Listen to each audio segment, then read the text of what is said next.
కాకినాడ జిల్లా నియోజకవర్గ కేంద్రం ప్రతిపాడులో తహసీల్దార్ కార్యాలయం ముందు సర్వజన సమాజ్ జాతీయ అధ్యక్షుడు ఆర్ఎస్ రత్నాకర్ పలు కుల సంఘాల నాయకులతో మీడియా సమావేశాన్ని నిర్వహించారు.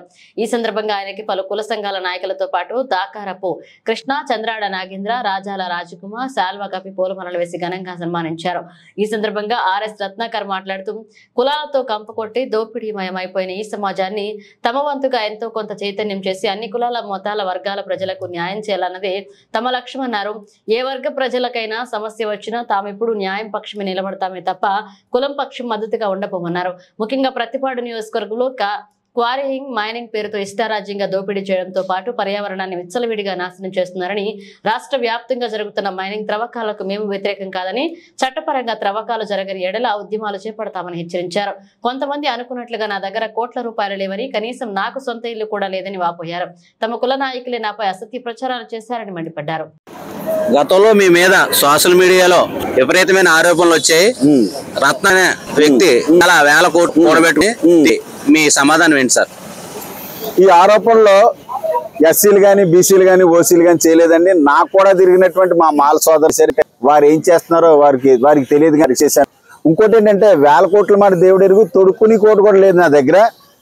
ఎవరైనా సరే మా ఉద్యమాన్ని మెచ్చి 1 లక్ష రూపాయలు ఇస్తే, నాతో వీళ్ళందరూ పేదలు కాబట్టి రోజు డబ్బులు ఇవ్వరు కాబట్టి 25,000 పక్కన డబ్బులు మీరు ఉద్యమం చేయండి. ఈ రోజు 100 వచ్చారు, నెక్స్ట్ 200 రండి అని పంపిస్తే మాకే 75,000 ఇచ్చాడు, వెనకాలకి 75 కోట్లకి నొక్కేసాడు అనేటటువంటి అపోహల్లో ఈ ఉద్యమం సాగింది.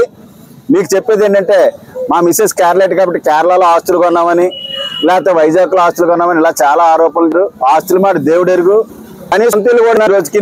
ఎందుకంటే నా యొక్క లక్ష్యం ఏంటంటే వకీలే కాదు, కాపులు, రెడ్లు, కమ్మోళ్ళు ఎవరు కూడా ప్రతి ఒక్కరి యొక్క స్థితిలో వాళ్ళ స్థితి కుల వివక్షతను అనుభవిస్తూ ఉన్నారు. కొంతమంది పైకి చెప్పుకోవట్లేదు, కొంతమంది పైకి చెప్పుకుంటున్నారు. దీని మీదే నా పోరాటం జీవితాన్ని త్యాగం చేసి చేస్తున్నాను తప్ప చిల్లరల కోసమో పదవుల కోసం ఎప్పుడు చేయలేదు. ఎంతో మంది సీఎంలు మీకు తెలుసు ఇది కాముగా ఉండి గొడవలన్నీ ఆపారు. న్యాసం పోరాటం ఇది గొడవలు కాదని చెప్పేసి ముగించేయడం జరిగింది. దయచేసి ప్రజలందరికీ చెప్పదొకటే, నా పేరు మీద ఎక్కడన్నా ఆధార్ కార్డు కానీ, నచ్చి కానీ పోలీసులో రెవెన్యూ ఆఫీస్ ఉంటాయి, వెరీ చేసుకోండి. ఉంటేనండి నాకేముందండి నాకు ఇవ్వండి. మరొకసారి తెలియజేస్తా ఉన్నాను, ఆస్తి మాట దేవుడికి సొంత లేదు. ఈ నెలది సరిగ్గా కట్టకపోతే బయటకు గెంటేసే పరిస్థితి అని చెప్పేసి పత్రికా ముఖంగా భారతదేశంలో ప్రపంచవ్యాప్తంగా ఉన్న నా అభిమానులందరికీ తెలియజేస్తాం. గతంలో మీరు ముఖ్యమంత్రితో సనుగా ఉండేవారు, అదే ఇప్పుడు ప్రస్తుతం ముఖ్యమంత్రితో కొనసాగిస్తున్నారా? నాకు చంద్రబాబు గారు, రెడ్డి గారు, నేను యూనివర్సిటీ ప్రెసిడెంట్ గా 1991 నుంచి వాళ్ళు ఉండేవాడిని. ఆ క్రమంలో ముఖ్యమంత్రి మాకు ఎవరనేది ముఖ్యం కాదు, అన్ని కులాల, మతాల, వర్గాలకు న్యాయం చేయాలి. ముఖ్యమంత్రి చేయకపోయినా సరే వాళ్ళకి పోరాటం చేస్తాం. ఈ 6 నెలల్లో కూటమి ప్రభుత్వం అమలు చేయవలసిన పథకం చేయకపోతే ఈ కూటమి ప్రభుత్వమే కూడా మీరు తిరుగుబాటు చేస్తారా? తప్పకుండా. ప్రభుత్వం ఇచ్చినటువంటి హామీలు కంపల్సరీగా అమలు చేయాల్సినటువంటి బాధ్యత ఉంది. మరి అలాగే ప్రభుత్వం యొక్క స్టేట్ ఫైనాన్స్ పరిస్థితి బాగాలేదని డెఫినెట్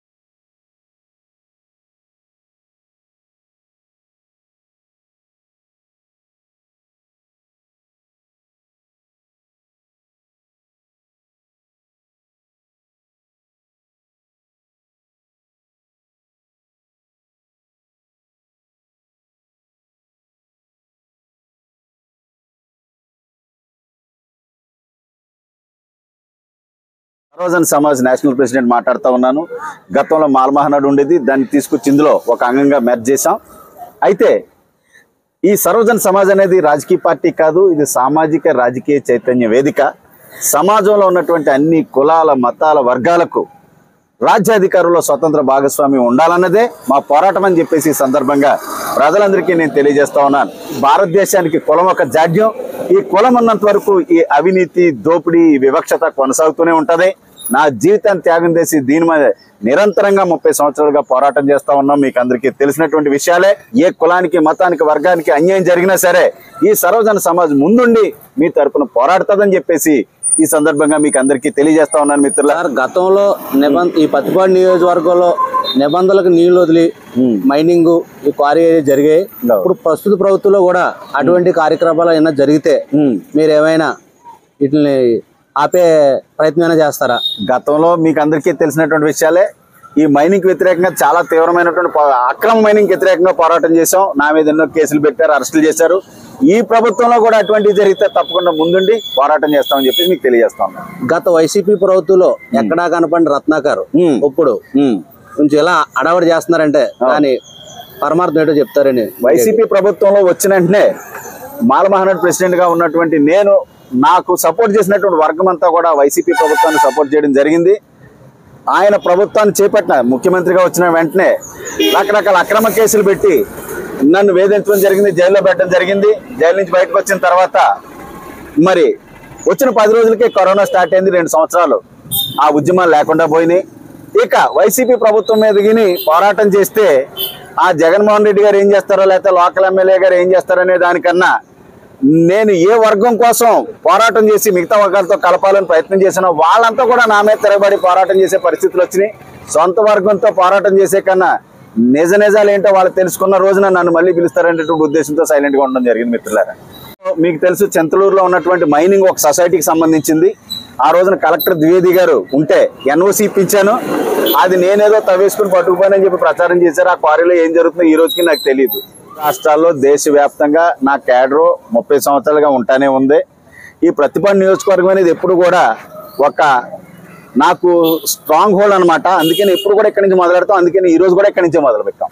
పర్యావరణాన్ని ఎవరు నాశనం చేసినా సరే తొక్క తీసేస్తామని ఆయనకి మద్దతుగా ఉన్నాం. మేము కూడా అందులో ఆ తొక్క తీసే దాంట్లో భాగంగా ఉంటామని మీకు అందరికీ విజ్ఞప్తి చేస్తారా? సామాజిక రాజకీయ చైతన్య వేదిక నాతో అందరూ ఉన్నారు. ఇదిగో ఎంఆర్పిఎస్ నాయకులు ఉన్నారు, సెట్టుబడి నాయకులు ఉన్నారు, కాపులు ఉన్నారు, కమ్మారెడ్డి అందరూ ఉన్నారు.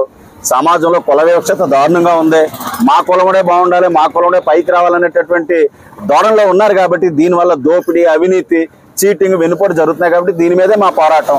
పదవులో చిల్లర కోసం పోరాటం చేయట్లేదు. 25 సంవత్సరాల స్టాండింగ్ ఉండి కూడా ఏ రాజకీయ పార్టీ జోలికి వెళ్ళలేదు.